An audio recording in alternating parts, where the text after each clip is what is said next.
Na, šiemet tai vienos įdomybės. Nespėjo atšilti oras ir pavasaris dar neatėjo. Čia turbūt viską daro klimato atšilimas. Ir mūsų draugė bulgarkė jau nebe viena, jin turi draugą bulgarkiną. Ir kaip visada išėjo pasivaikščioti ir sutiko poną Gry. Tai mes pažiūrėsim, jų nuotykiai čia bus labai įdomus. Nežinau, kaip čionais ponui Gry baigsis tie nuotykiai su mūsų draugėmis bulgarkėmis, bet mes turime dar vieną užduotį. Pabandyti susikurti šiek tiek šiltesnę ir komfortabilesnę aplinką dirbti. Taigi išsibandysime 3 kW dujinį infraraudonų spindulių šildytuvą. Pasižiūrėsime maždaug kokios yra sąnaudos dujų. Ir pažiūrėsim, kiek čia mums bus šilta ir malonu dirbti. Bandom uždėti ant svarstyklių. Žiūrim, ką mes čia turim. 12, 6, 6, 5, 12, 6, 7. Čia mažumėlė dar tyvuliuoja vidai, bet apytiksliai tiek. Na ką, tuoj mes pašalinsim nereikalingus komponentus. Na, bent jau mums nereikalingus.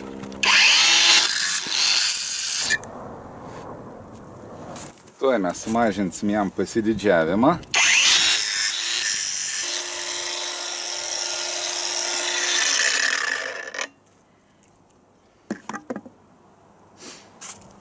Na ir dabar kažkaip reikia išpilti tepalą.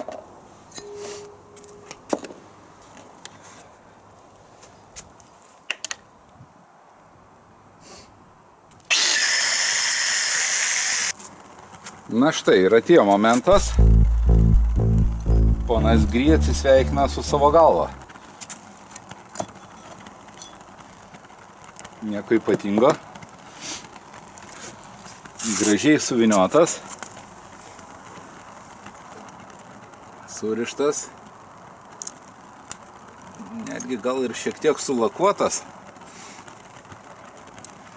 Mums įdomiausia iš tikrųjų visai kita pusė. Kam tas jo mažiukas pasididžiavimas padarytas. Ką, dirbam toliau.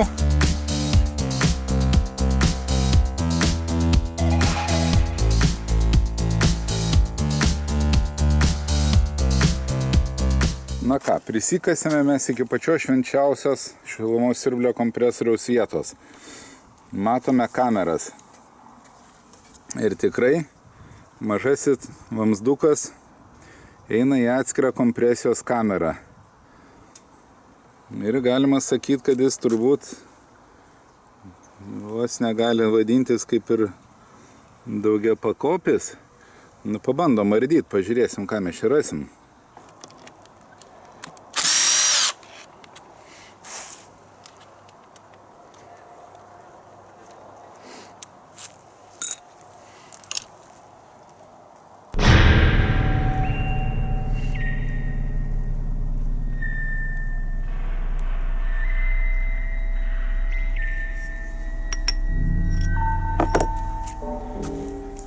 Ir ką mes čia matome, pirmas įspūdis tikrai apgaulingas.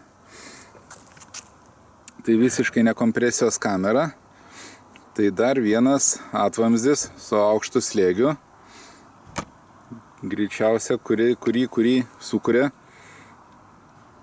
šitą kamerą ir siurbianti per tą storąjį vamzdį. Ir čia tiesiog dar viena atšaka, lygiai kaip kompresoriaus viršui, per kurią gali išeiti freonas. Čia vožtuvas. Nu, bandom dardyti toliau. Dar parodysiu. O štai čia, jeigu matysis, yra liežuvėlis ir tokia spiroklytė, kurie iš principo didelės dalies kompresorių gedimo kaltininkai yra. Lūžus spiroklytėje kompresorius nieko nebepumpuoja. Nu, arba pastrigus šiam liežuvėliui. Nu, kartais jis tada būna atsilaisina, bet tai vat.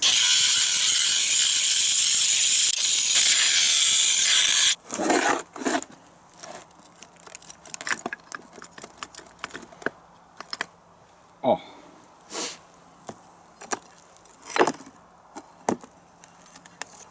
Mes dabar aiškiai galime matyti, ką čia turime.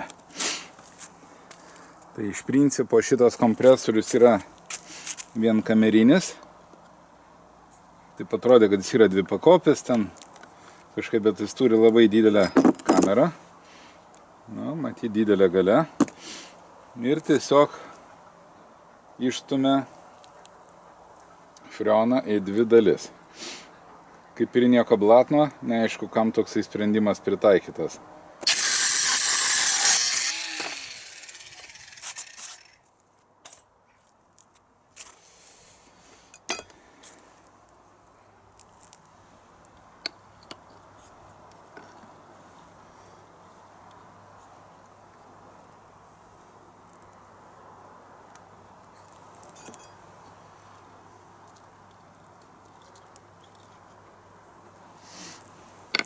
Na va, pagaliau darosi aišku. Vienu žodžiu, aiškiai kompresoriaus mirties priežastis. Liežuvėlis mirtinai įstrigęs. Čia jau ne dėl pjaustimo, spyruoklė kaip ir gyva.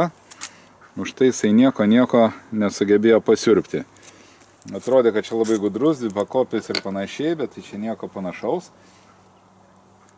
Čia vienu žodžiu jisai susideda kažkaip taip. Ir viršutinė dalis. Tiesiog elementariai dar viena kamera kompresijos, kuri dirba ir kaip įvorė. Ir tiesiog galima tą papildomą pipą kaip ir glušint. Jisai nieko čia gero nedaro, jokio blatnumo nėra. O atrodė, kad čia kažin kas. Kompresoriukas. Nors palaukite, čia dar viena kaip ir kamera. Apačioj. Dar ne viską pasakėm. Žiūrim,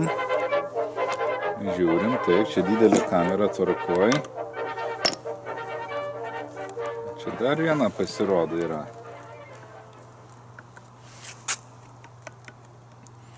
Bet jinai iš kur gauna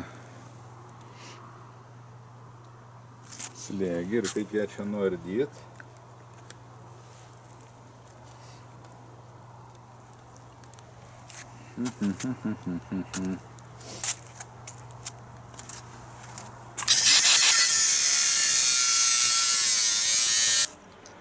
Na va, teisybės momentas.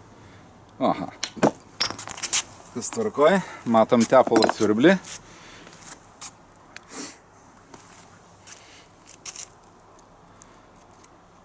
Jis elementarus. Ir žiūrim, ką čia turim. Ogi tikrai. Čia dar viena kamera. Tikrai dvipakopis. Įdomu. Na, čia liežuvėlis irgi visiškai miręs. Kažkodėl pastrigęs. Mirtinai. Pabandysiu iš arčiau parodyti. Tai vat, kamerikė. Rotorius. Liežuvėlis yra visiškai negyvas.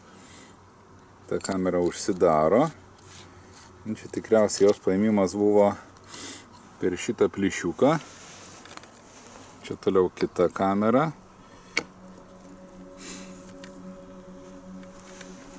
Susirenka būtent taip. Ir, na čia biški su viena ranka nelabai patogu. Užsidaro kamera ir... ne taip. Čia užsidaro ir čia vidutinis slėgis.